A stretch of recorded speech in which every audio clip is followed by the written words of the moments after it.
invitamos entonces a las tres panelistas a pasar adelante y a ustedes a hacer preguntas. Vamos a tener un micrófono que va a estar pasando, así que Úrsula se va a encargar de pasar el micrófono y yo voy a ir dando la palabra. Así que los que tengan sus preguntas anotaditas, aprovechemos ahora que las tenemos acá y después los que se quedan en la tarde podemos profundizar más.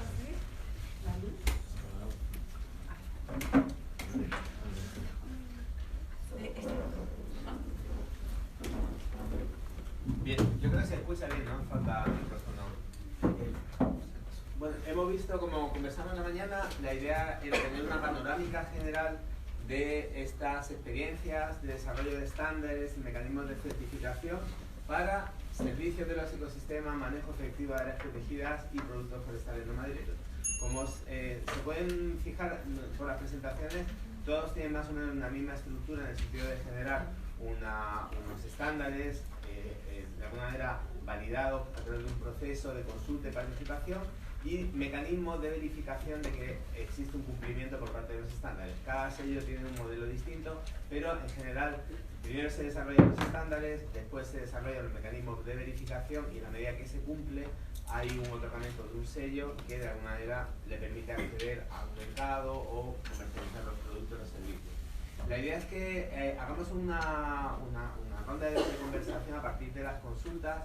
En la tarde, como decíamos, vamos a poder profundizar más en particular aspectos específicos del sello. Entonces yo les pediría que nos veamos en términos generales lo que implica, lo que significa estos mecanismos de estándares y certificación y, digamos, las facetas que tiene tanto positivas como negativas en relación al contexto que vemos hoy en día en Chile. ¿Quién parte? Por allá al fondo hay una...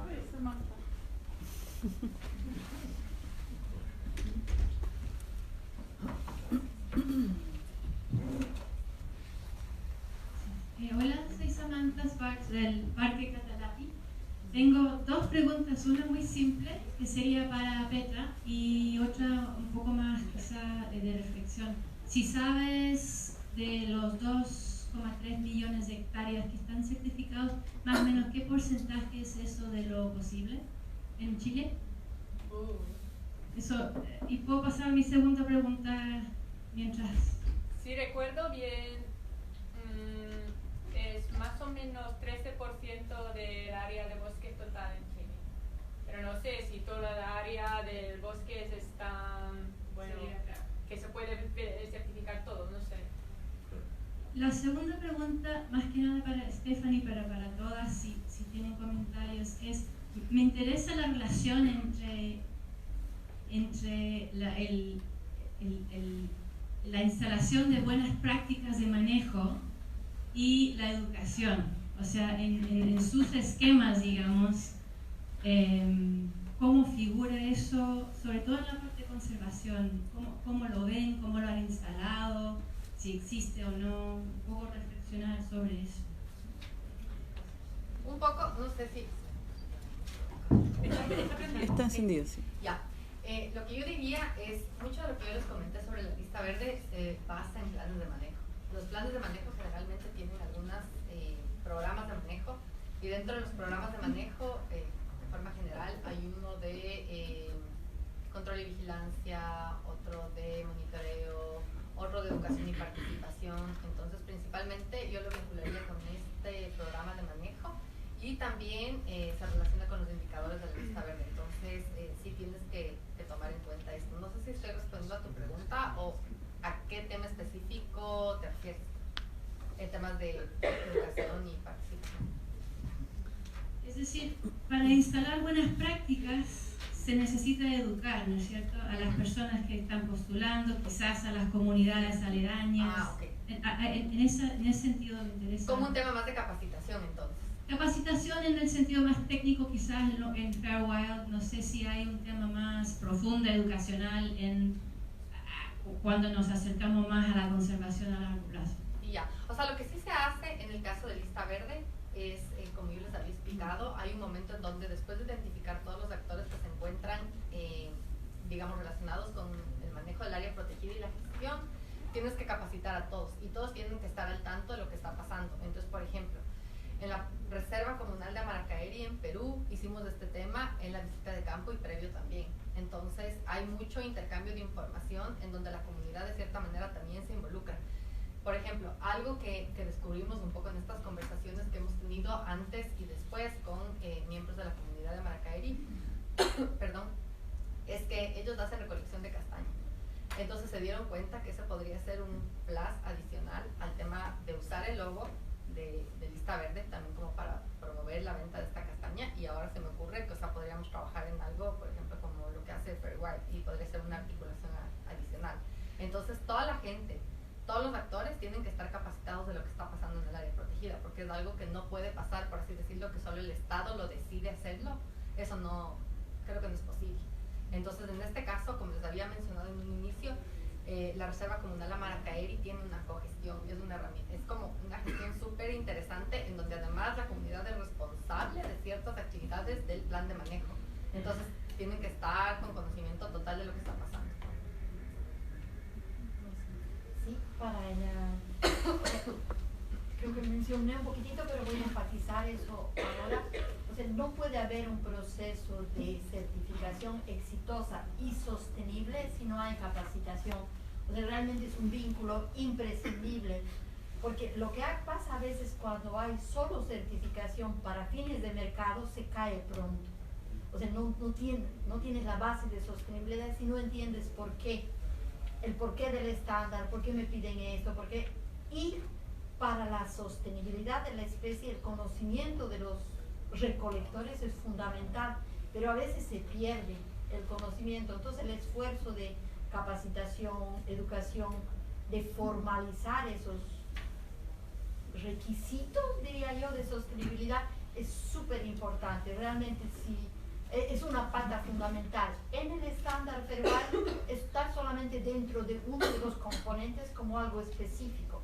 Debe haber capacitación y formación, pero si tú lo ves, realmente es un eje, una matriz, diría yo.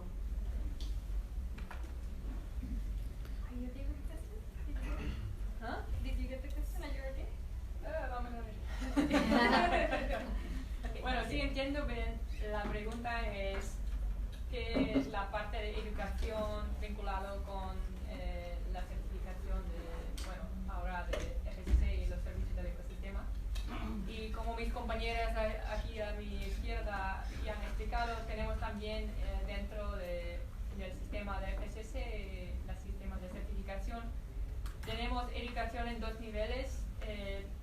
Primero nivel es al nivel de sitio, también las relaciones con los actores locales, como parte de, bueno, tienen que todos los actores locales saben lo que pasa en la unidad de manejo forestal, que hay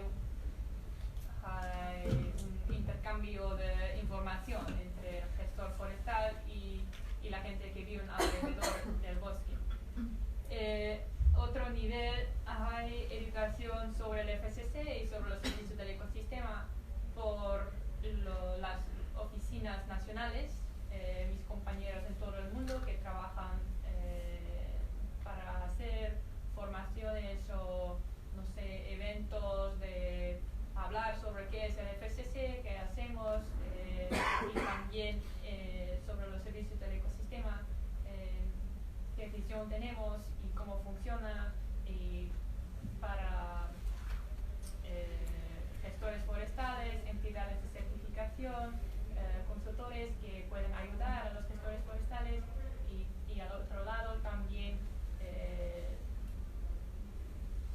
la parte de organizaciones que potencialmente están interesados en involucrarse en este tema como patrocinador o en una otra manera. Entonces, eventos como estos, ¿no? Es también un poco de educación. No sé si esto es una respuesta. Ok, gracias.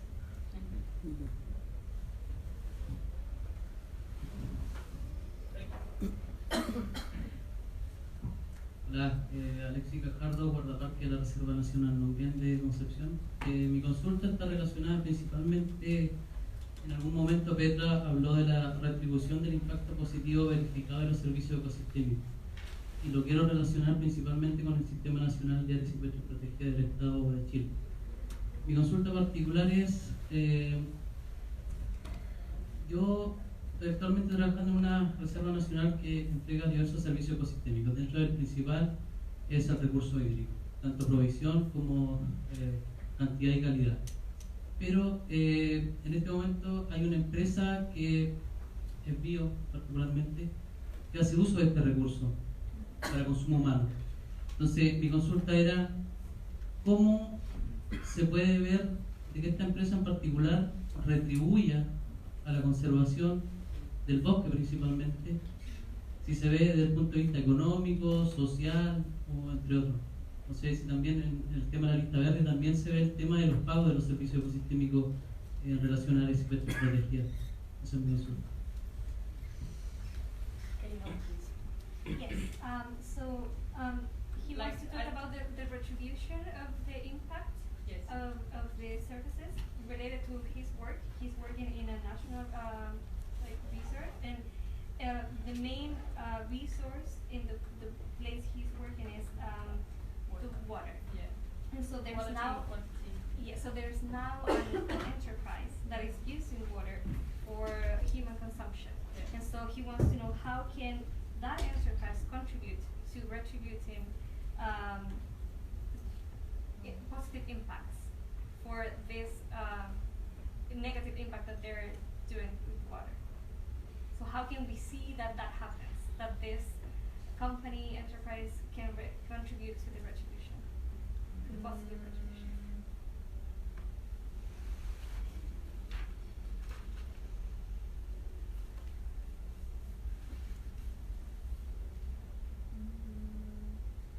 Bueno, no sé si esta empresa quiere involucrarse en este tema o no. Y esta área es una área forestal No, es un área protegida.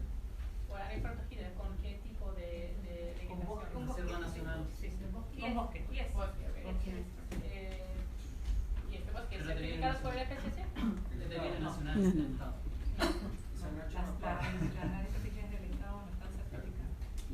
Solamente para hacer una aclaración que es relevante, digamos, para un poco el enfoque que tiene este seminario. ¿Qué es lo que está ocurriendo? Sabemos que los bosques proveen de un servicio ecosistémico clave que es el agua, ¿ya? Y hay empresas que se están beneficiando, vendiendo agua, distribuyendo agua a las poblaciones. En ese momento la ley en Chile no establece ningún vínculo entre el beneficio, digamos, que reciben estas empresas de la regulación de agua con el costo que tiene la mantención de estos bosques. O sea, no hay un pago por ese servicio ecosistémico. En otros países se ha resuelto de una manera, digamos, con un impuesto, en Colombia, donde en el fondo efectivamente los que protegen la cuenca reciben una retribución y los que hacen uso del agua pagan un impuesto por ese uso. En Chile lamentablemente no tenemos ese marco normativo, pero existen instrumentos de mercado. Es decir, en este caso, por ejemplo, la Reserva Nonguén podría certificarse con FSC para demostrar que efectivamente hay una provisión de recurso hídrico, cosa que actualmente no hay un documento. O sea, uno podría contratar a un experto, el experto te puede hacer un informe, pero aquí hay un mecanismo transparente de verificación de que efectivamente se están generando unos servicios ecosistémicos y está avalado por una institución de prestigio de que efectivamente esa provisión existe, ¿ya? Con eso ya uno podría entrar a negociar, ¿ya? Uno ya podría entrar a negociar con la empresa o con un donante o con alguien que esté dispuesto a pagar por ese servicio. Lamentablemente, como sabemos en Chile, estas empresas hasta el momento no han tenido interés en, hacerse cargo.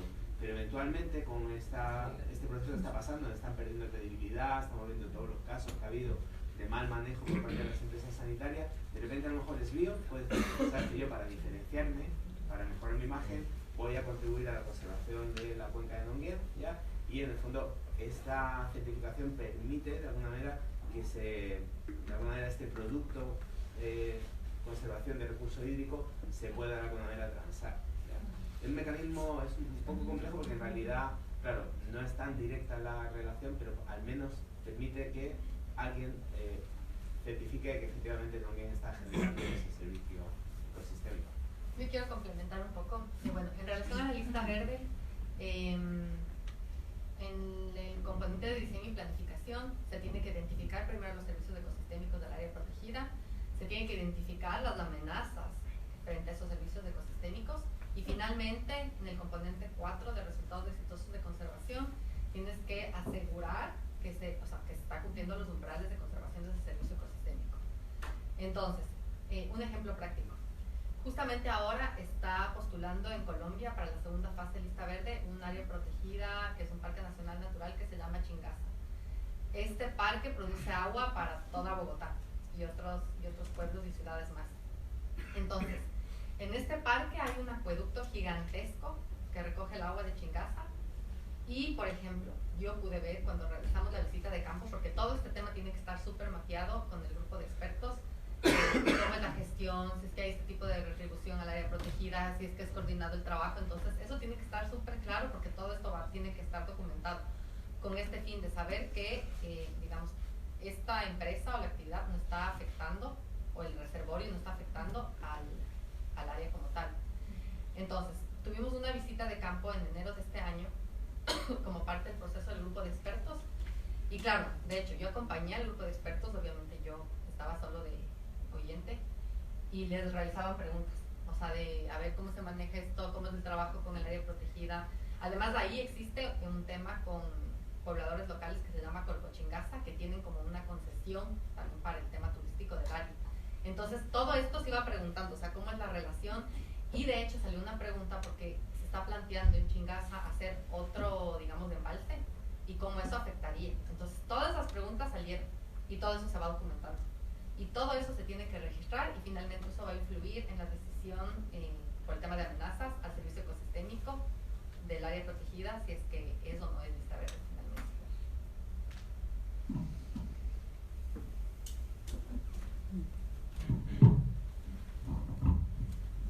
Esta pregunta es para Teresa. Me llamó la atención de que en Europa tuvieran más cantidad de áreas que están trabajando con el modelo ustedes.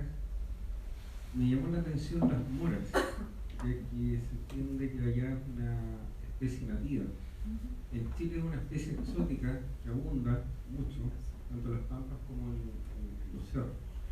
Y también es parte del sistema de recolectores.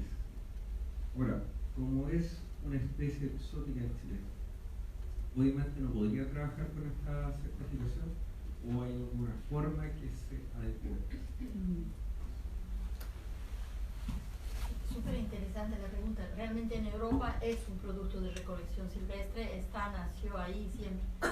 Ahora yo no sé cuán vieja es aquí la mora. De repente vino con los españoles y ella se hizo solita. O sea, la línea que divisoria es si hay cultivo. O sea, si la cultivan, no es, ¿no? Pero si ya es recolección asilvestrada, tengo un ejemplo en el Bolivia. El proyecto que se certificaba en Bolivia era lo que llamamos un cacao silvestre. Cacao viene de México, cacao no es silvestre en Bolivia y sin embargo se certificó porque justamente fueron semillitas que fueron traídas no se sabe cuándo, de dónde, no eran los productores, ¿no? Sino eran recolectores. Estamos hablando de unos bosques de la Amazonía que tenían unos cuantos árboles en mayores o menores densidades y un cacao diferente, un cacao asilvestrado, unas vainas, unas semillas pequeñitas, se pudo certificar. Entonces yo creo que eso tendrían que ver ustedes aquí.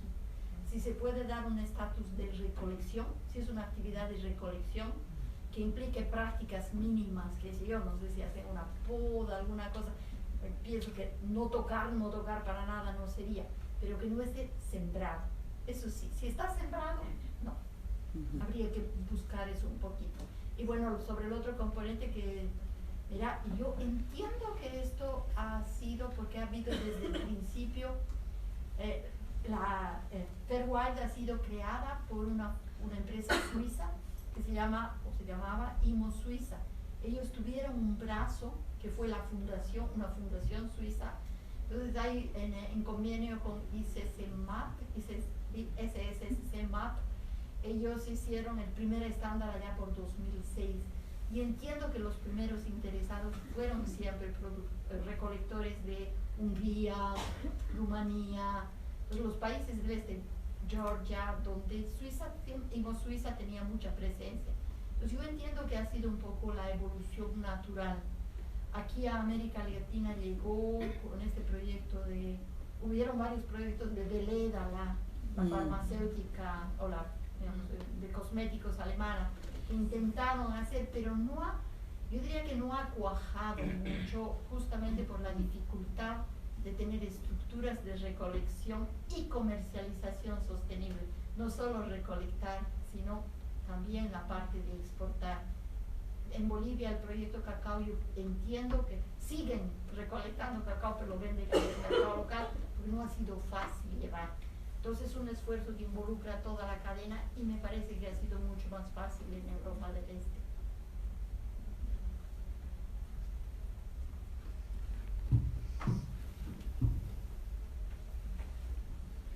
Buenos días, mi pregunta es para Teresa Blanco, soy Ángel Veloiza de la Corporación de Desarrollo Productivo.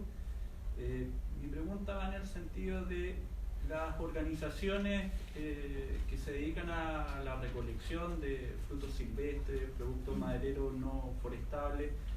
En general son pequeñas organizaciones y por ende hay un componente social súper importante en ese trabajo. En ese sentido, ¿cuál es el vínculo o la experiencia que Fert Wild ha tenido con la institucionalidad pública en los países donde ha logrado certificar recolectores? Me cuelgo de varios comentarios que han salido acá, de la representante de Catalapi, por ejemplo. Acá tenemos el ejemplo de la recolección de menta silvestre, donde la gente que vive en el campo sale, recolecta sacos de menta silvestre, los arranca sin ningún tipo de procedimiento, no hay un plan de manejo, absolutamente nada, y los vende en el mercado. Pasa lo mismo con el maqui, con la Aristotelia chilensis, que es un arbusto nativo de acá, que por lo general crece a orillas de camino y ha pasado que de repente temporada estival, cuando el fruto ya está maduro, uno va de viaje y encuentra, son filas de arbustos que están completamente quebrados porque arrancan las ramas, se las llevan y lo desgranan en sus casas y después venden el fruto. Entonces, ¿por qué ejemplifico esto? Es para conocer que el trabajo de Fert Wild va más allá de la certificación y hay un trabajo conjunto con la institucionalidad pública en los países donde han logrado certificar para hacer transferencia a los productores, para abordar el tema de las buenas prácticas y que finalmente la afectación que se haga de estas plantas, de lo que finalmente se recolecta, sea mínima y sea un tema sustentable. De acuerdo. Mira, no voy a poder hablar de la parte de Europa del Este porque no conozco y es donde más están. Pero en los ejemplos que conozco en América Latina, los 3 ejemplos que conozco, en El Salvador están recolectando la resina de un árbol, lo llaman bálsamo del Perú. En realidad los salvadoreños dicen bálsamo del Salvador, es una resina. Ahí tienen prácticas ancestrales, o sea, se supone que esto lo hacen desde toda la vida más o menos. Entonces, en ese caso no han habido grandes problemas, más bien el aparato estatal ha ignorado simplemente la situación y los recolectores de bálsamo han sido en efecto protectores de ese recurso, porque hubo una época en que justamente en esos bosques son zonas de producción muy buenas para café. El café se asocia muy bien al bálsamo, no hay ningún problema, pero cuando se hizo café monocultivo, chao el bálsamo. Entonces los recolectores eran protectores y el Estado simplemente ignoraba. La iniciativa actual es una iniciativa de una pequeña empresa privada que está apoyando a los productores, entonces todo está pasando en una escala muy chiquitita. Creo que el Estado sigue haciendo nada, me parece. Sí, en ese caso. En Bolivia ha habido, en este caso del cacao silvestre, y hay la castaña, no sé si ustedes conocen la castaña brasilera, ¿no? Bertholletia excelsa. Es un árbol maravilloso de la Amazonía boliviana, peruana y brasilera. Son árboles grandiosos, simplemente magníficos. Entonces tú tienes la selva amazónica y de repente tienes un emergente ahí saliendo en esa masa. Y, o sea, ha habido productos de recolección silvestre también bastante viejos, donde el Estado anteriormente no se había involucrado. Hoy en día, con el gobierno de Evo Morales, que ha hecho muchos esfuerzos para que esas comunidades de recolectores estén protegidas y tengan acceso legal, porque son áreas de concesión, no son áreas en propiedad, son áreas de concesión, y que era un poco salvaje el área de concesión. Tenían para madera, era una concesión maderera, y ahí se sacaba un poco de todo. Eso ha parado ahora. ¿En qué medida el Estado está apoyando a procesos de capacitación para el uso sostenible? Pienso que no hay mucho. Pienso que más son la WWF está ahí con proyectos, había la cooperación holandesa, un proyecto muy grande de la cooperación holandesa que era trinacional, pero normalmente la explotación se hace por pequeñas cooperativas. Hoy en día ha habido un tiempo muy largo de la explotación de la castaña, donde eran estas empresas que lo único, o sea, en realidad tenían derecho tenían la concesión y podían exportar lo que querían sin ningún límite. Hoy en día eso está regulado también por la competencia de los pequeños recolectores. En el pasado, los pequeños recolectores que trabajaban para las empresas estaban en unas condiciones de ilegalidad tremendas, ¿no?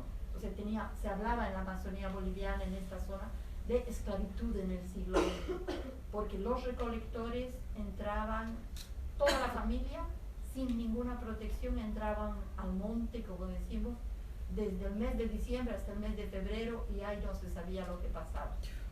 Yo tuve la experiencia hace 2 años de hacer una inspección para una empresa de este tipo y no era certificable, eran condiciones básicas terribles, ¿no?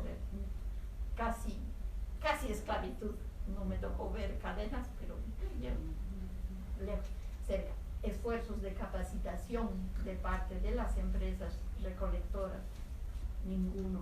Entonces yo pienso que, otra vez volviendo un poquito a la pregunta, ya pienso que los esfuerzos de capacitación son internos, porque la gente sabe. En el caso de la castaña, por ejemplo, la castaña depende del bosque para vivir. Si tú talas un bosque y dejas el emergente solito ahí y tienes una pastura, no te va a durar 10 años que el árbol se baja. Se secan los árboles tanto por los vientos y no hay fruto, no hay polinización, porque siendo esos árboles enormes, estamos hablando de 50 metros un árbol, esos árboles enormes dependen de unas abejitas polinizadoras. Las abejas polinizadoras pueden subir, digamos, por esto, pero si tienen los tiros de arriba, te imaginas ese vuelo de cuántos kilómetros que tiene que hacerla, es imposible. Entonces realmente los recolectores saben los límites, que los olvidan con la presión del mercado, eso es un hecho. Entonces tienes años donde la zafra en Bolivia, hace 2-3 años, casi no había, porque es cíclico, como toda la naturaleza es cíclico, a veces hay, a veces no hay, cada ciertos años. No había casi castaña, la gente estaba desesperada porque vive de la castaña. Creo que no le dejaron ni al mono ni al coche, no le dejaron nada, ¿no? Entonces es bien complicado. Yo creo que la institucionalidad es importante, pero en los 3 ejemplos que conozco, creo que no está muy presente.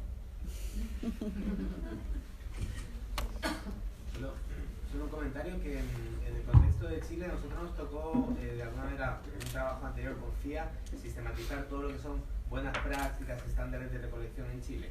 Lamentablemente es muy poco lo que se ha desarrollado este tema en Chile, pero fuera sí tenemos el estándar Fairwild, y lo que nos dimos cuenta es que por un lado hay una necesidad, es decir, el Estado reconoce la necesidad de establecer estándares y sistemas de certificación, porque ya está ocurriendo que hay remesas de maqui que se exportan y vienen de vuelta, rebotan porque vienen contaminadas, porque están de orilla de camino, porque en el fondo se requieren mecanismos de certificación y de verificación del origen de ese producto. Y Fairwild, hoy en día hay varios otros sellos, pero es un sello que de alguna manera integra muy bien la variable de la sustentabilidad ambiental en la cosecha con variables sociales que tienen que ver con la equidad y el reparto justo de beneficios con los recolectores, que es un tema clave en los productos silvestres. Lo importante es que hoy en día, tanto en el Consejo de la Política Nacional Forestal tiene una agenda de productos forestales no madereros donde se especifica una prioridad en desarrollar sellos de certificación, y también el mismo FIA, la Fundación de Innovación Agraria, también tiene una agenda del rubro PFNM donde nuevamente se especifica. El desarrollar un sello es un tema complejo, sobre todo porque el sello finalmente es válido en la medida que el mercado comprador lo reconoce. ¿Ya? Entonces, hoy en día, la mosqueta que se está exportando a Europa, nosotros podemos inventar un sello, el sello chileno de la mosqueta sustentable, pero que un comprador alemán reconozca ese sello es difícil. Probablemente el sello Fairwild sí lo va a reconocer, o FSC o orgánico. Entonces, por eso es importante conocer estos procesos de certificación para ver de qué manera nos podemos colgar. Hoy en día, yo estaba revisando la página de Fairwild, la hierba de San Juan, la rosa mosqueta, son productos que están certificados, la hoja de zarzamora. O sea, hay bastantes productos que Chile ya es un productor y eventualmente sería realmente sencillo adaptar el sello para empezar a certificar. Pero es un tema todavía por desarrollar, está bien en proceso. Perdón. Sí, hay varias palabras pedidas. Hola, soy Nicolás. Mi pregunta va para María Teresa. Bueno, iniciaste hablándonos, contextualizándonos que los recolectores ocupan lugares de marginación. Mi pregunta viene desde la inquietud de qué tan accesible se vuelve este proceso de certificación con estos grupos marginados, prestando atención a esta necesidad del lenguaje común que hablaba Alberto al inicio, cuando los pasos de la certificación ocupan un lenguaje de privilegio, como trazabilidad, plan de manejo. Esa es mi duda. ¿Qué tan accesible se vuelve este instrumento? Y si es que este lenguaje está siendo el óptimo o observas una necesidad de transitar hacia un lenguaje común en Latinoamérica, quizás me interesa. Gracias por tu pregunta, yo creo que es súper interesante. Mira, yo lo voy a ver desde dos puntos de vista. Uno, yo, como les decía al principio, he trabajado mucho tiempo en certificación, entonces he leído mucho los estándares desde el punto de vista científico, profesional, pero después he tenido la oportunidad de trabajar con productores apoyándolos para lograr la mejor certificación. Y yo creo que ellos, por lo menos en las experiencias en agricultura orgánica en América Latina, en grupos de pequeños productores, ellos han sabido agarrarse, apropiarse de la norma y hacer una norma propia. Y eso no es muy difícil. Es difícil, creo yo, en el tema de Fairwild, la parte del plan de manejo. En todos los casos que conozco, los planes de manejo, ¿quiénes son los capos en hacer planes de manejo profesionales, forestales, de alto vuelo, que a veces nos cuesta hacer un plan facilito, ¿no ve? Entonces creo yo el plan de manejo, justo ahora en el último operador en el que estaba en El Salvador, y el plan de manejo es un documento gordo, ¿dónde está la línea? ¿Dónde están los pobres recolectores? Yo sé que tengo, pero ¿dónde está?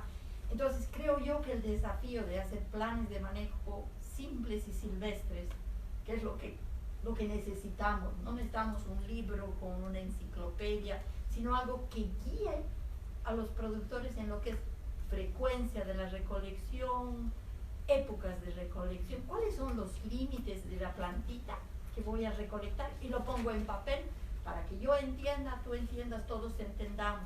Reglas del juego claras es un plan de manejo. Entonces, si tenemos la capacidad de traducir los requisitos como organizaciones de apoyo, creo que no es muy difícil. Y trazabilidad es uno de los conceptos aparentemente más difíciles, pero cuando se trata de cuánto vendo, cuánto he vendido y cómo se demuestra que lo que vendí es lo que vendió mi cooperativa, es lo que vino de lo que yo le di y no puede poner ni un poquito más, y que si le pagaron 10 y a mí me llegan 2, o sea, trazabilidad es un concepto es complejo solo en la palabra. Cuando lo traduces, realmente no hay ningún problema, creo yo.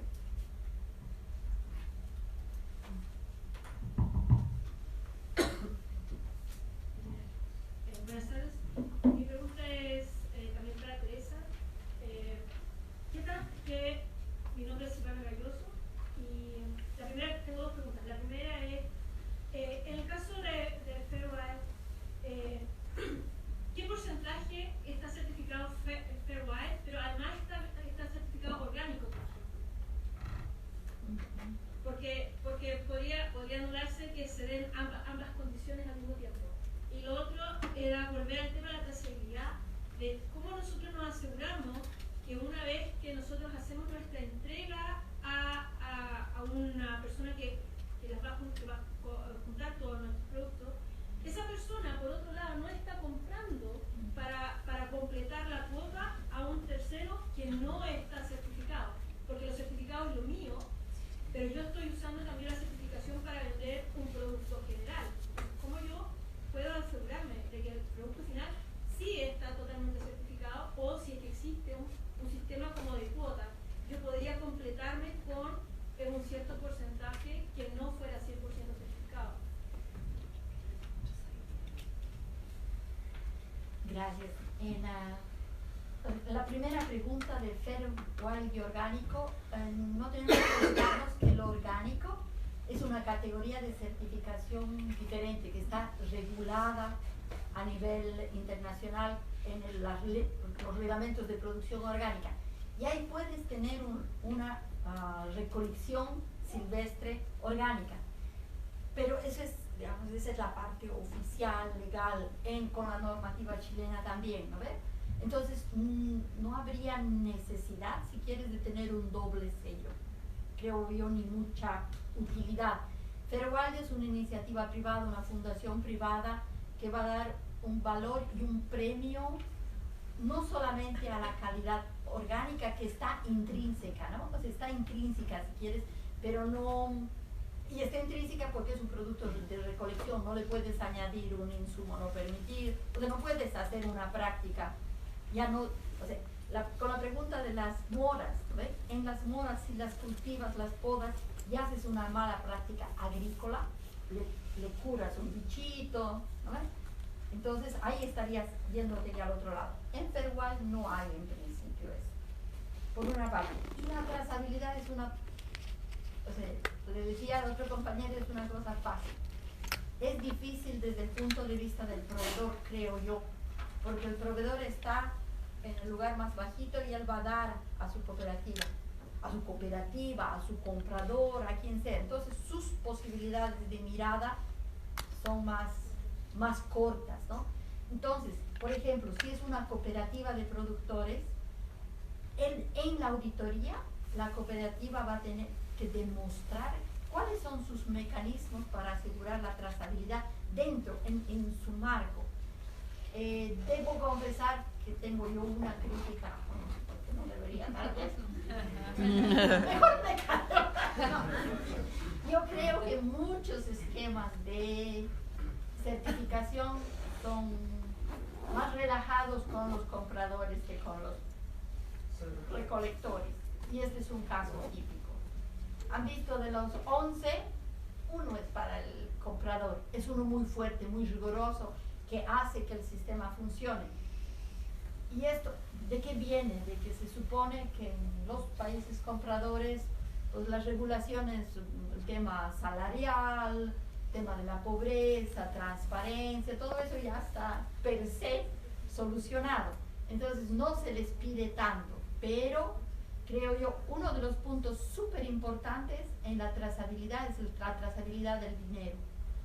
El comprador está obligado a transparentar costos, así como el productor o el recolector está.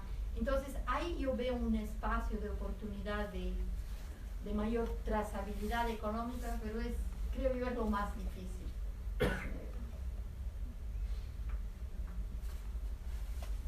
Hola, buenas tardes. La Fundación Forex. Tengo dos preguntas. La primera es relativa a un poco a cuánto cuestan estos sistemas de certificación. En el café, conversando con un familiar que trabaja en temas de recolección, me comentó que se había certificado FSC, pero los volúmenes no le daban para poder mantener la certificación. Logró la certificación a través de un proyecto. No sé si Fairwild a lo mejor podría ser una mejor alternativa para los pequeños, realmente pequeños. Esa es una de las dudas que tengo. Y la siguiente pregunta tiene que ver, es para Petra, y bueno, por lo que entendí, el énfasis que le da FSC al tema de servicios ecosistémicos es demostrar los impactos positivos en servicios ecosistémicos. Pero de alguna manera, ¿cómo esto se contrasta con impactos negativos que se puedan producir al mismo tiempo? Veíamos un caso en Chile en que, claro, se trataba de certificar impactos positivos culturales respecto a la recolección por comunidades mapuches, pero a la vez las plantaciones forestales tienen un impacto negativo reconocido sobre los caudales de agua en cuanto a la calidad. Entonces, no sé si eso lo contrasta FSC. Esa es la segunda pregunta.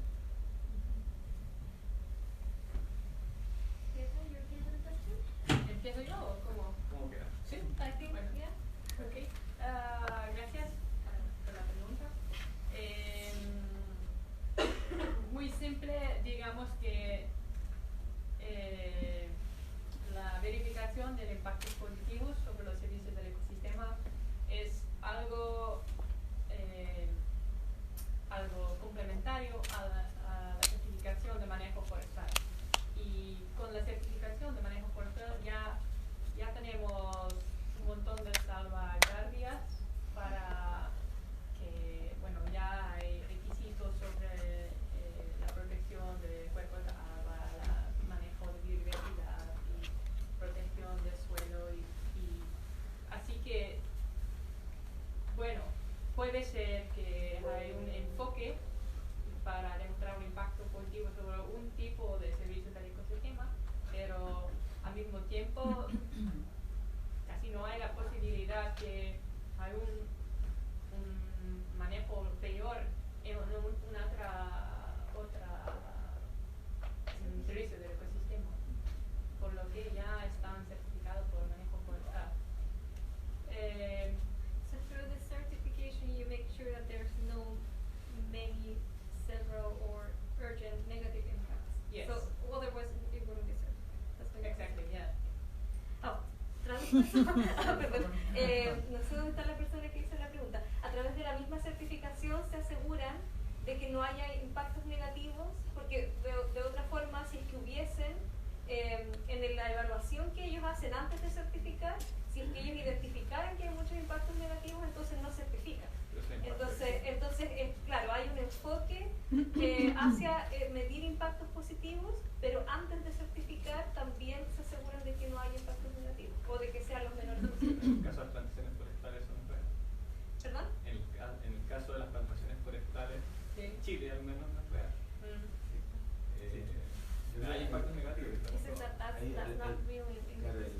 El tema que plantea Enrique es súper importante en el sentido de, más allá, digamos, del caso de FSC, de la credibilidad que tienen los sellos en términos de lo que dice el estándar versus lo que se ve en la realidad.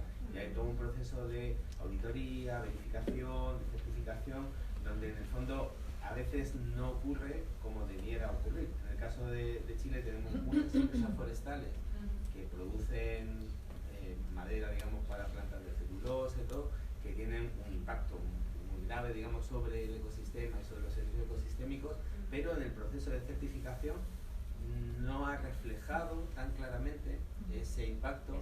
Sobre el agua. Claro, o de alguna manera están sujetas a una mejora, es decir, se le entrega la certificación con un compromiso de ir mejorando el desempeño, que a la larga, en el fondo, la empresa sigue con una práctica que es cuestionada socialmente, pero está con su sello. Entonces, es algo que ha hecho que el sello FSC en particular haya sido bastante criticado, digamos, de cómo se ha implantado en Chile, cómo se ha administrado.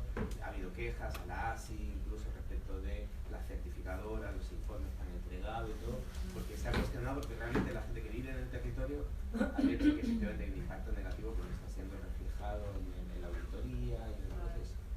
Y es algo, digamos, que tiene que ver con cómo se administran estos sellos, porque podría pasar lo mismo con Lista Verde. En el caso de Lista Verde, hay un proceso de estas auditorías que se hacen en terreno es con terceras partes interesadas. Y como decía Stephanie, los miembros del comité de expertos se entrevistan con personas locales para verificar que lo que dice el papel efectivamente es en la realidad. No sé si quieren complementar ahí. Bueno, entiendo bien la duda ahora.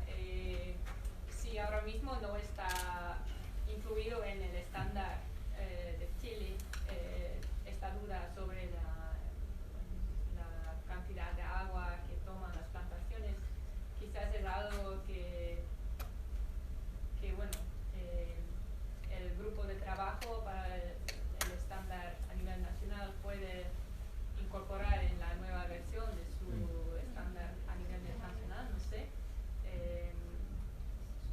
Y la última cosa que puedo decir es que si quieren hacer un impacto positivo sobre el agua, hay algunos requisitos adicionales que necesitan cumplir, y esto también para el agua, por ejemplo, es sobre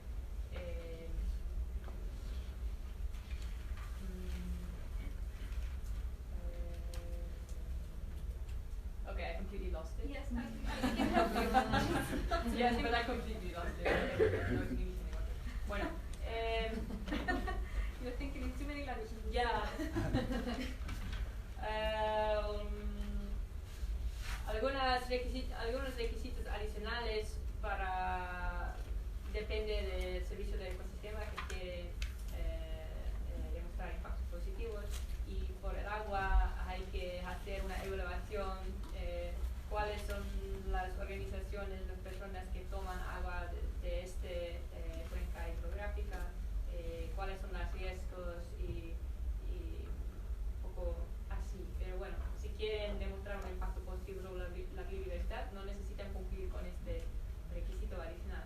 Pero voy a tomar nota de esto y a ver si puedo relanzar cuando hacemos la revisión del procedimiento del año que viene. Entiendo bien lo que es la cosa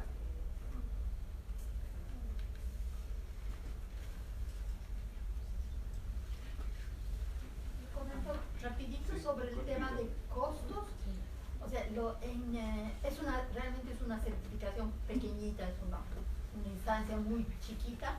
Entiendo que los costos no son muy altos porque están directamente relacionados con el tiempo de auditorio, ¿no? Entonces es una relación muy cercana con el, que si 2 días de auditoría es tal cosa y hay una cuota de certificación. Entonces entiendo que no son súper altos, y hay la posibilidad de entrar al esquema de manera grupal, que es la manera donde mejor entran aún para la certificación orgánica, ¿no? Un grupo de productores o recolectores que juntos asumen el costo de una certificación, y eso es absolutamente válido y posible. Sobre los costos de lista verde, por ejemplo, lo que se necesita considerar es igual el representante, el trabajo del representante de ASI en la región, del representante, pero por ejemplo, si nosotros como WICEN ya lo tenemos de eso cubierto desde algún proyecto, ese costo ya, digamos, se elimina, o sea, porque ya está asumido.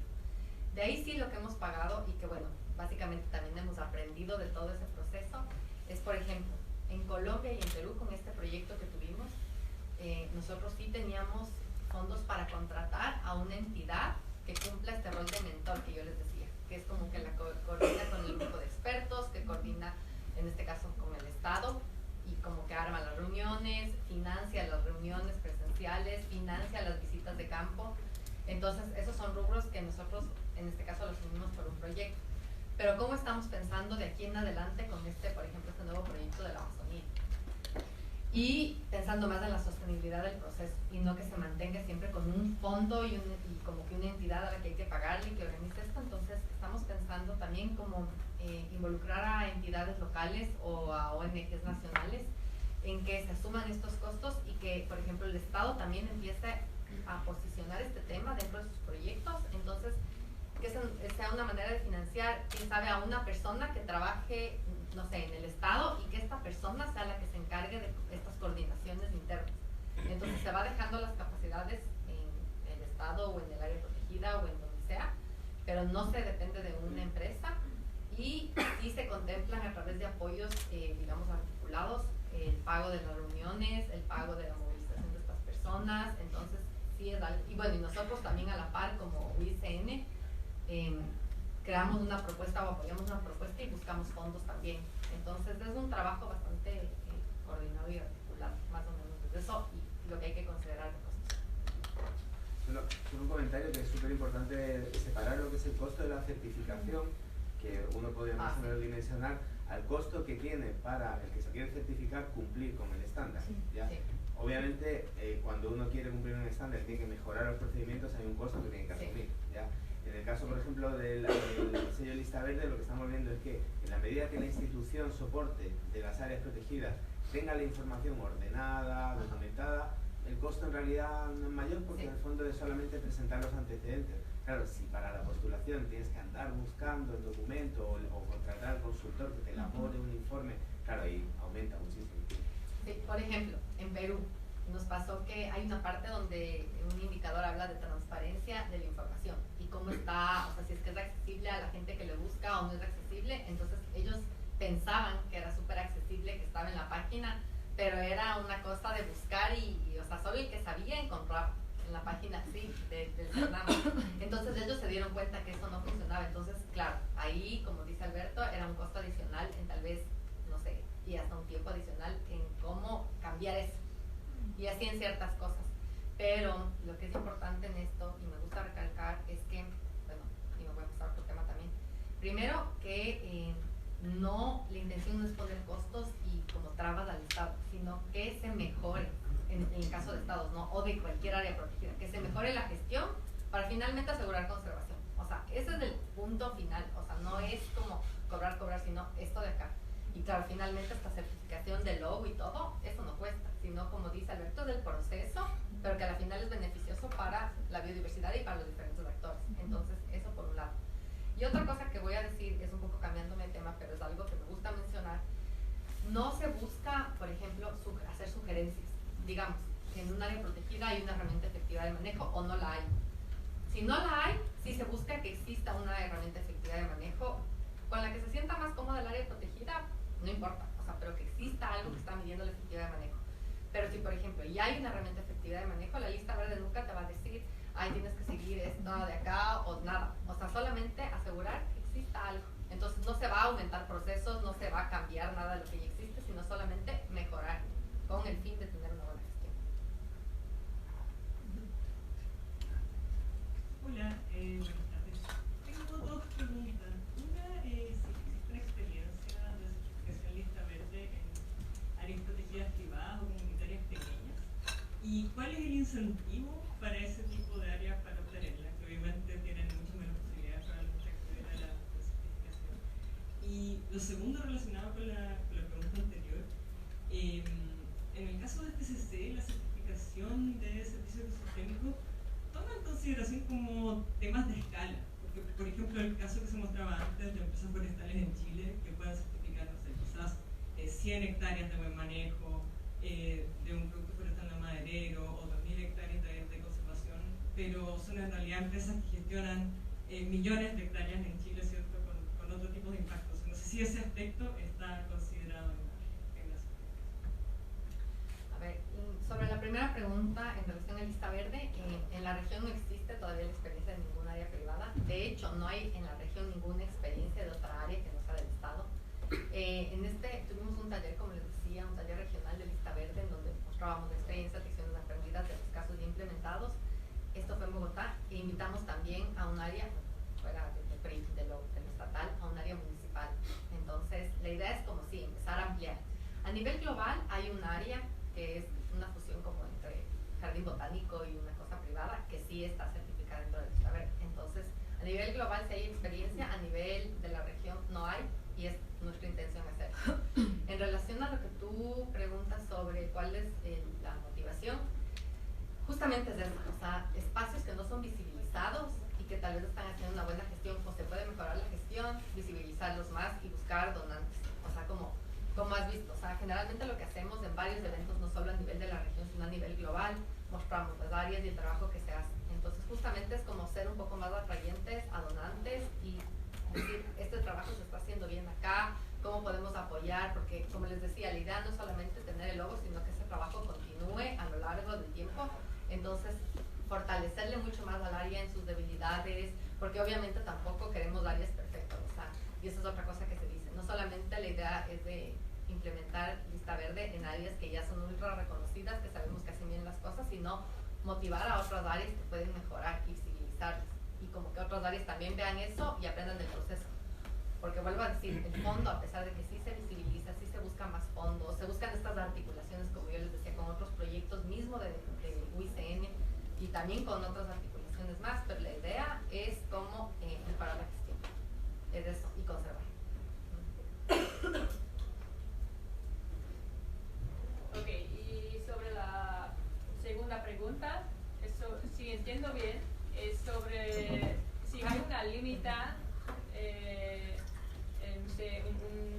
un área minimal que necesitamos para demostrar un impacto positivo, y si no es solamente 1% o quizás menos de área total manejado por una organización, ¿no? Sí, más o menos. Bueno, la respuesta corta es que no hay estos límites, y la solución es que hay transparencia sobre los impactos verificados y todo el mundo puede buscar más información sobre eso en la base de datos, sobre los detalles de este impacto positivo. Y bueno, no eres la primera persona de preguntar esto, es una pregunta que recibo mucho, y entonces quizás vamos a pensar un poquito más si necesitamos algo para tener un equilibrio o una balanza entre lo que pueden comunicar, lo que pueden promocionar y qué tan grande es el impacto positivo, ¿no? Si hay un poco, sí suena justo o algo. De momento no tenemos. De momento tenemos transparencia sobre, bueno, eso es el impacto que quieren demostrar, y hay un sistema para asegurar que las comunicaciones, la promoción no es enorme, no es gigante, pero es justo con la tamaña del impacto. Sí, gracias. Hola, mi nombre es Karina Arce, soy cocinera, especialista en productos de pero dentro de la gama de actividades que he desarrollado, tuve la oportunidad de trabajar en el proceso de certificaciones de CC de algunas empresas grandes chilenas por varios años en el tema específico de responsabilidad social legal, todo lo que era conflictos limítrofes, y más que nada aclarar, por lo menos en torno al área en la que yo trabajé en su minuto, en que normalmente la certificación, para el proceso de certificación se solicitó en ese punto resolver todos los conflictos limítrofes que existían para poder avanzar en el proceso de la certificación. Por ende, hablo de primera fuente, fui la persona responsable de realizar esa limpieza o blanqueamiento de muchas situaciones complejas que vivían algunas de las empresas. Por ende, sé que se llegó a limpiar los conflictos, los problemas para poder conseguir esta certificación. Ahora, en el ámbito de plantas y de lo que es el sistema de biodiversidad, evidentemente no lo manejo, pero la pregunta que yo tengo es que si bien es cierto, para conocer los conflictos es porque normalmente había reclamos y o denuncias. Si yo no tengo reclamos y o denuncias de la intervención de los cauces, de los ríos, o agua, que no fue, porque ese fue el problema, digamos, se hicieron cortas no autorizadas en los cauces de agua, que fueron los que fueron generando la destrucción de los cauces, indistintamente que las especies también absorbían más agua de la normal. Pero no habiendo denuncia es bastante difícil saber qué cauces fueron o no fueron intervenidos. Entonces yo también creo que aquí hay una cierta responsabilidad también de la sociedad, en el sentido de que tampoco se hacen las denuncias y es bastante difícil que el ente certificador pueda conocer la situación real, porque es muy difícil revisar todos los cauces de miles y miles de hectáreas de las empresas grandes que se han certificado. Eso por mi parte. Probablemente ese sea el punto, porque en el tema que yo manejé se resolvió bastante bien. Y por otra parte, el tema que se acerca más a mi temática es el de Teresa. La pregunta es la vinculación que tiene esta certificación en torno a predios que ya se encuentran certificados, por ejemplo, con FSC o con otro sistema internacional. Es más fácil lograr la certificación de los productos no maderables ya estando certificados por lo menos en este proceso, o que tengan al menos una cadena de custodia vigente, o ¿tienen alguna vinculación o es absolutamente independiente? Me agarras que ya no sé si oficialmente hay alguna vinculación o no, pero en la parte práctica sí ya hay ganancia. Con seguridad, si ya tienes un plan de manejo, por ejemplo, en este caso, ya lo tienes aprobado, usado, consensuado, informado, ahí has ganado un montón, es uno de los requisitos básicos.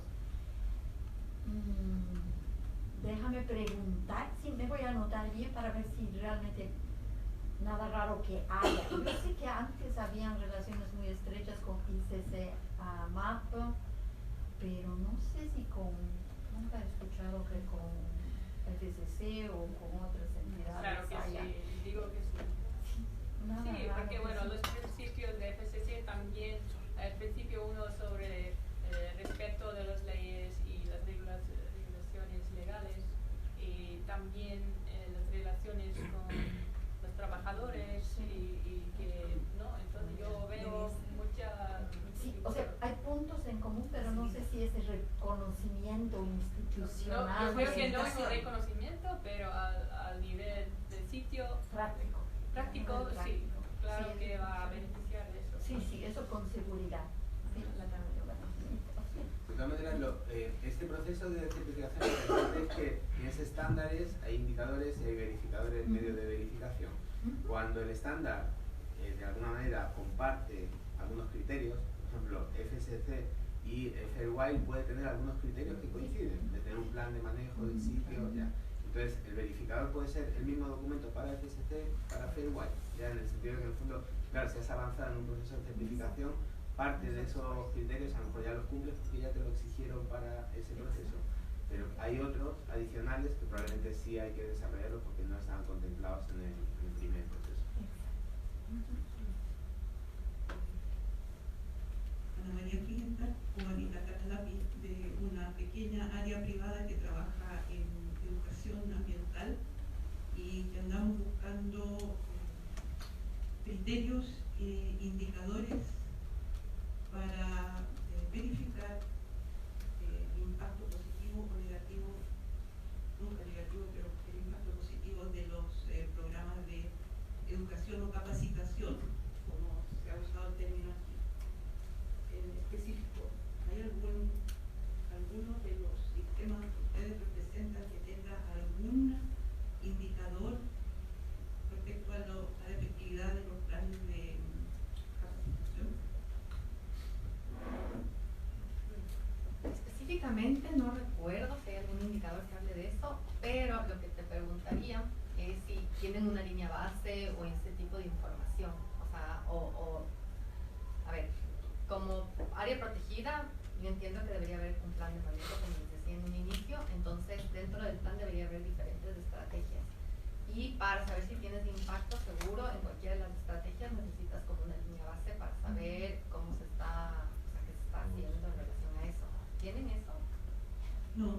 Eso yo te recomendaría, por ejemplo, empezar a trabajar en una línea base y como que en varios temas del área protegida, y como crear un plan de manejo que te da un poco más de claridad cómo dirigir estas actividades, para que también que estás teniendo como un tipo de, digamos, de cambio o de acción con lo que están haciendo, o sea, como articularle también con el tema de la conservación, con los valores, a qué está enfocado, por ejemplo, el tema de capacitación, que se está enfocando en las accesibilidades, de los valores de conservación del área. Entonces, como un poco dirigir, planificar, como un poco planificar las actividades que se están haciendo, si responden o a qué responden. Entonces, yo sugeriría algo así, que eso sí lo contempla en la lista verde como tal. Sí, entiendo el problema. El tema es que así como es difícil en agua, es difícil en biodiversidad, en educación o capacitación es todavía más difícil porque los impactos son muchas veces intangibles y a largo plazo. Y hacer esas evaluaciones ni siquiera en los sistemas oficiales de educación, que yo sepa, existen. Entonces andamos buscando criterios y andamos buscando maneras de ver cómo impactan los programas de educación. Porque, por ejemplo, bueno, yo te podría apoyar si quieres conversamos luego, o sea, es un tema también de asesoría, porque desde donde yo lo veo, entonces, ¿no es cierto? Tienes, digamos, las amenazas identificadas y generalmente el tema de capacitación y educación lo haces para reducir esas amenazas, ¿cierto? Entonces, si tienes identificadas estas amenazas, las acciones deberían estar enfocadas a estas amenazas. Entonces, y el trabajo con la gente debería también ir como un poco direccionado a ese lado. Obviamente también crear conciencia, porque eso es como que un punto clave. Pero también debería ser un trabajo, yo creo que enfocado a este tema de amenazas. Entonces, si quieres podríamos conversar en algún momento, yo te puedo dar como un poco más de claridad o apoyar sin problemas, o sea, con gusto lo puedo hacer. Muchas gracias. De nada. Necesitamos. Sí, con todo gusto. Yo tengo como sugerencia, o sea, en Enferwald no tenemos concebibilidad más que criterio, 1 o 2 criterios que están relacionados con el tema. Yo te sugiero que veas lo que hay en IFOAM, la Federación Internacional para la Agricultura Ecológica, el movimiento internacional. Ellos han trabajado lo que se ha llamado estos sistemas internos de control. Y los sistemas internos de control tienen una base central en lo que es capacitación. Si no hay procesos de capacitación interna de los cuales se mide la eficiencia, la eficacia, el sistema se cae. Entonces había unos manuales que hizo una organización internacional, Naturland era una de ellas. Hoy en día no sé cómo está de actualizado, pero estoy casi segura que están. Y sé esto también porque hay mucho cuestionamiento en la certificación ecológica orgánica a las certificaciones grupales porque los sistemas internos de control han fallado en la pata de capacitación. Entonces están cada vez presionando más a que la capacitación sea eficiente. Tanto así que nosotros como entidad de control para la certificación ecológica hemos incluido un criterio este año que dice eficiencia. O sea, si la capacitación, no solo si hay capacitaciones, porque muchas veces hay listas de asistencia, fotos de las capacitaciones, pero ¿y en qué se traduce eso? Ahora, no sé, yo creo que nos hemos puesto la soga al cuello porque ¿cómo vamos a medir eficiencia? Pero es, digamos, es un indicio de a dónde va la cosa, ¿no? No solo es hacer por hacer, sino hay que medir si lo que hacemos sirve. Y algo más que quiero complementar, que me olvidé decir, es nosotros como UICN tenemos la Comisión de Comunicación y Educación Ambiental.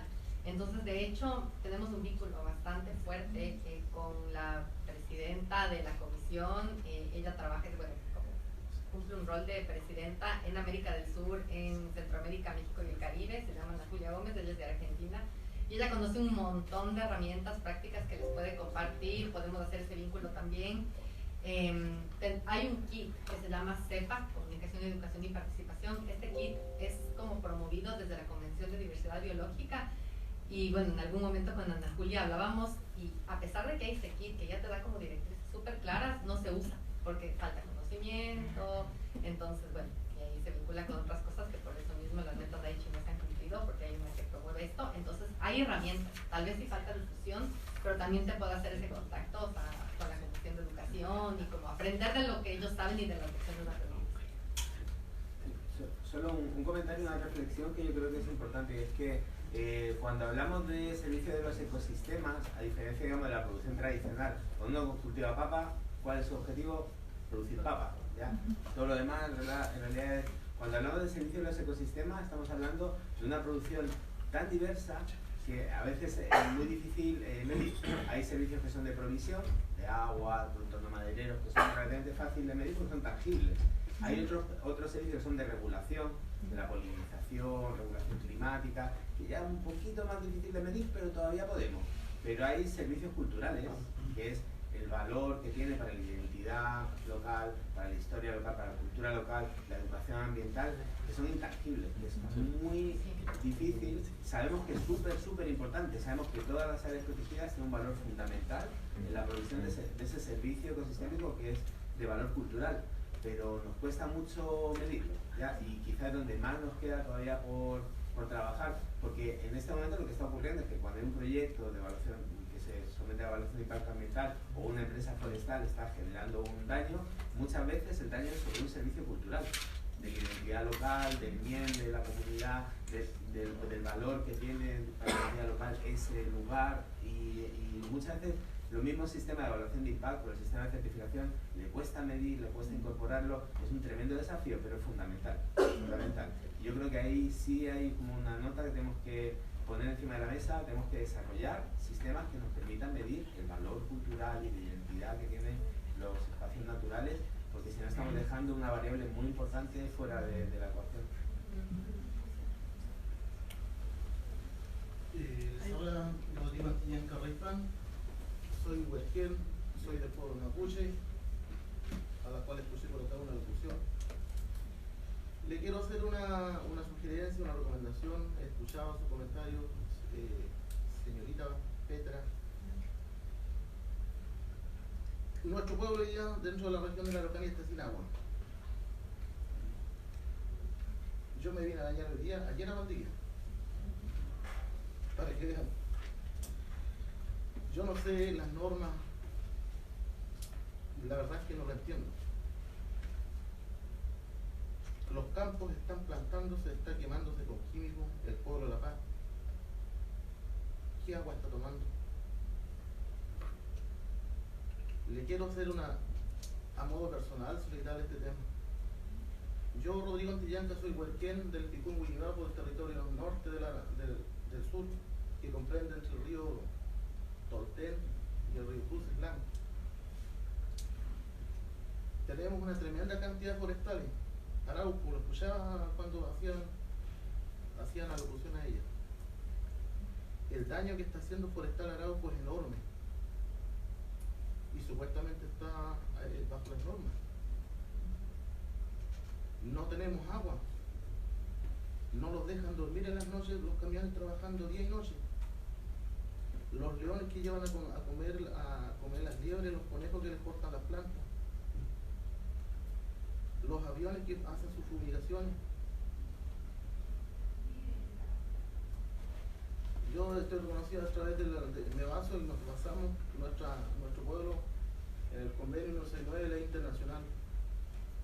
Les quiero pedir y que me responda si usted, bajo las normas que ustedes implementan y llevan adelante a cabo, si están sobre el convenio 169 o están trabajando a la par del convenio 169. Eso solamente le puedo decir, muchas cosas más le podría también comunicar, pero espero que sea mucha perfección la que venga por delante, porque hoy día no estoy muy bien de acuerdo, no hay nadie de acuerdo en la región. Es más, estamos en contra de la forestal. Eso lo puedo decir. Muchas gracias.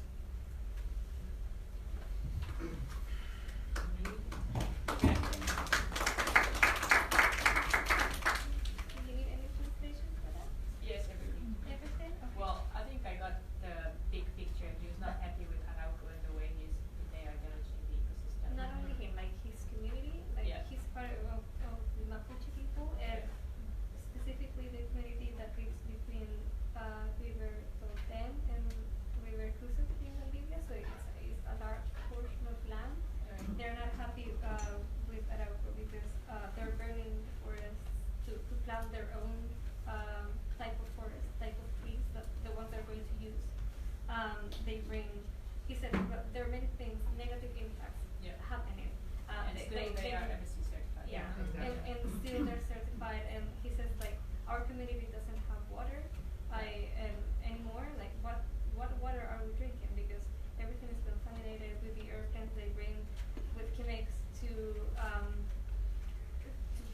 from the soil, and they bring lions to eat all of the rabbits and lions that eat their plantations. So there's no protection of wildlife. They don't have clean water anymore, and they're not only that, like they're not able to sleep at night because of the machines that are working in the forests all night. So they're not happy with it. And he named convenio. That's an agreement, yeah, Convention 169. He named that, and he asked whether do you know it or are you in line with it. What is it? It's an agreement. It's a convention. 169.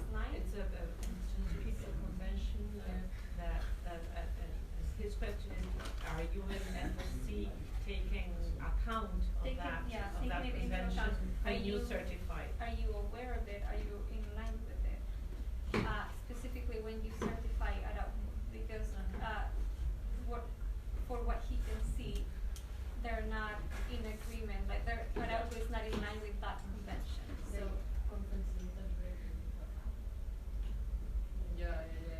Plus, with the climate change, what's the adaptation of the parameters of FCC or far right? Because maybe now you have a very strict protocol, but with the climate change, everything is changing. Yeah. Even the right of the water is going to change, like in Spain, like in Australia. You have to consider those points too. Okay, so there are two concerns. Yes. Vamos a traducir la pregunta. Primero respondamos la pregunta de. I'm going to translate the last question into Spanish. Sí, para los que no comprenden inglés, la última pregunta, que no sé quién le hizo, cómo también estos sistemas de certificación se adaptan a el cambio climático, porque tienen parámetros muy estrictos, indicadores muy rigurosos, pero que tienen que ir cambiando también a la par de lo que está sucediendo hoy en día, de los derechos del agua, etc. Entonces, la última pregunta está relacionada a eso, sobre cómo ellos están tomando esto en consideración y cómo se adaptan para certificar o no según esto.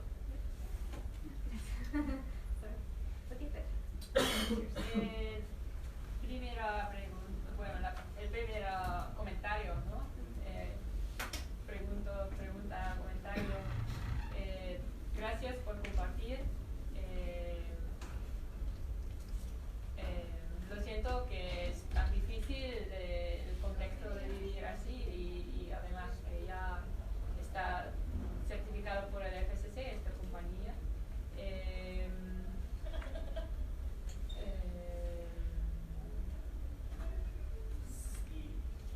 No conozco el estándar en Chile y no conozco todos los detalles del estándar nacional, internacional tampoco, pero sí lo sé que hay un requisito sobre free, prior, informed consent. Entonces no sé cómo el consentimiento libre, previo e informado. Sí, la convención 160. Ajá. Y es decir que sí hay que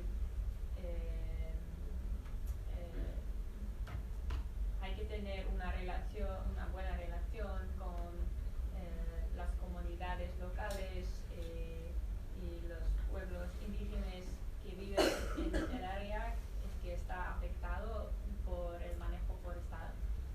Y también si hay decisiones que les afectan, que tienen una voz en estas decisiones también.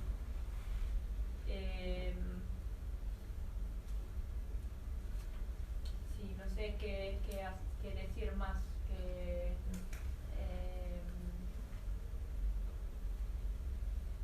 Voy a hablar con mi compañera de FSC Chile para que seguro que ella sabe más sobre este caso y cómo el FSC lea este caso concreto y si hay algún proceso o algo actual, yo no sé. Pero bueno, gracias por compartir y estas dudas son muy importantes de tratar también.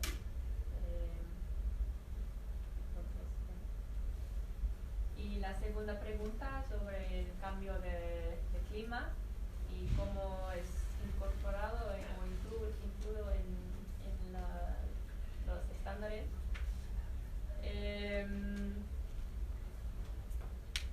Normalmente hay revisiones de los estándares cada no sé, 5 años o algo, y entonces es una oportunidad de adaptar, de hacer adaptaciones en los estándares. Y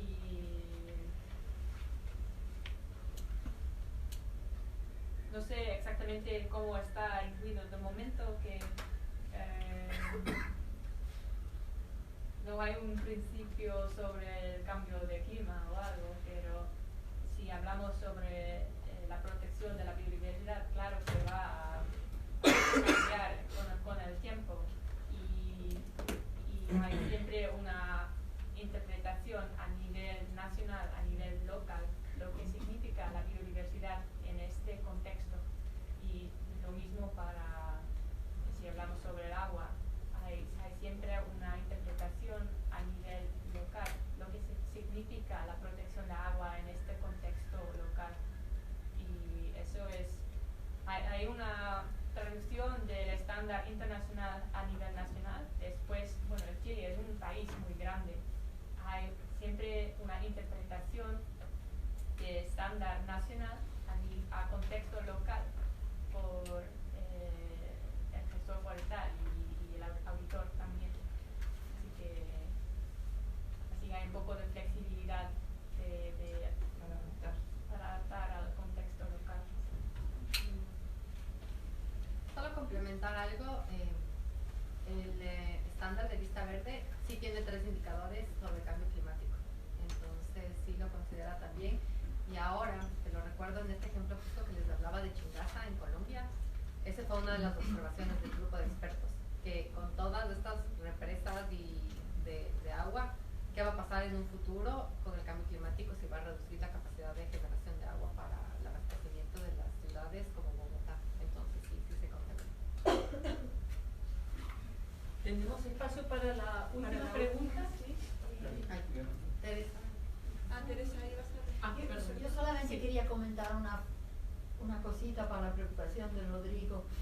O sea, no estoy segura cómo funciona en el FSC, pero en todos los esquemas de certificación que están auditados por una tercera parte, esta tercera parte tiene la obligación de tener una especie de libro de reclamos abiertos. O sea, Proseguimos, por ejemplo, la empresa con la que yo trabajo, Ecocet, tiene la obligación de tener un procedimiento para la recepción y tratamiento de reclamos.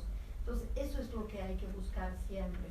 O sea, la empresa de certificación tiene la obligación de recibir, atender, documentar el reclamo. Entonces, hay que buscar, no sé, aquí cómo es eso, no sé, digamos, cuál es la puerta. Porque un poco relacionando con, había la otra participación, a veces no se sabe. Me imagino que aquí por la mañana, cuando estábamos escuchando a la empresa, es algo que se conoce, se habla, pero lo importante es que el reclamo entre. Si el reclamo entra, digamos, no sé cuál es la empresa que certifica. La empresa que certifica tiene la obligación de atender al reclamo. O sea, no puede no atender el reclamo, no puede decir no escuché. Entonces, no sé, habría creo que buscar esa manera. Sí, es verdad. En lista verde ocurre lo mismo. O sea, por eso les ponía como ejemplo lo de la minera. O sea, saltó una alerta de que hay como un área donde hay minería. Pero claro, lo que se hace es primero como fundamentar esta alerta. O sea, si es que está fundamentada, porque puede ser verdad como no puede ser verdad. Entonces, pero sí hay, o sea, estoy de acuerdo con Teresa que hay este canal de reclamos. Y es responsabilidad responder, en este caso del Estado, del grupo de expertos, de todos los que estuvieron involucrados, se tiene que responder. Entonces sí, yo entiendo que sí podría haber una posibilidad. Yo quería hacer una pregunta cortita y también tiene relación con el tiempo. Más fuerte porque no se escucha. Una pregunta cortita porque dicen que es muy poquito tiempo y se relaciona un poco con lo que están hablando recién de los reclamos, pero ir un poquito antes.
desde el principio hay varios criterios y varios indicadores que yo no sé cuánto, no sabe, así como necesito el documento, necesito buscar qué dice y eso no tengo así como puede darte así. Pero bueno, hay un principio entero sobre las relaciones con los pueblos indígenas.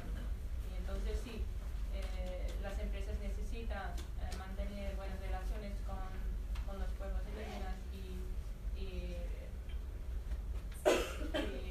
tomar en cuenta sus preocupaciones, que no hay impactos negativos con su manera de vivir y sí, hay estos tipos de requisitos. De acuerdo. Yo solo voy a tocar un poquitito el tema porque en el tiempo que hemos trabajado desarrollando estándares, hubo un tiempo que tuvimos la inquietud de incluir algo que queríamos copiar de FCC, que era el tema de la consulta pública. Yo traté de empujar mucho eso para ver, no nos estamos metiendo a la boca del lobo. Hubieron expertos que me decían, no lo hagas, porque la consulta pública está tan, no voy a decir prostituida, pero tan fácil de hacer que no garantiza. Entonces yo creo que esos son los mecanismos que tenemos que buscar en las certificaciones privadas, ¿no? O sea, que de verdad, cuando se hace consulta pública, ¿no? O sea, que realmente se tomen en cuenta los intereses de las poblaciones locales. En lo que es Fair for Life, Fair Wild, hay otra, o sea, Fair Wild, Fair for Life, se ha insertado unos criterios de elegibilidad. En esos criterios de elegibilidad, por ejemplo, está el hecho de que se tenga que verificar que la empresa que solicita una certificación no está solicitando para hacer un fair washing, lo llaman, ¿no? Pintar un poquito de verde una esquina para poder vender un montón, ¿no? O sea, hay ese tipo de esfuerzos y esos vienen de sociedad civil, o sea, no van a venir de gobierno, ¿no? O sea, tienen que venir de esa presión para que antes de recurrir al reclamo pueda haber una especie de screening, una especie de mirada de elegibilidad, ¿no? Criterios de elegibilidad claros. Respecto a la proyección mayor de Fair Wild o no en América Latina, mira, no tenemos una política, sé que Fair Wild no tiene una política de promoción muy activa del sello. Ha sido súper difícil mandarme a mí, por ejemplo, aquí puedes ir, no puedes ir, porque la idea es más bien responder a una demanda, no crear una demanda. Entonces no sé cómo es, pero sí estoy segura de que cuando hay iniciativas es bastante fácil, muy accesible. En Suiza tienen gente que habla español, o sea, no debería ser un problema crecer más, pero no hay un impulso, no hay nadie que esté impulsando un crecimiento, es más respuesta a una demanda. Bueno, ya es la una, creo que hemos sido bastante respetuosos de los tiempos, les agradecemos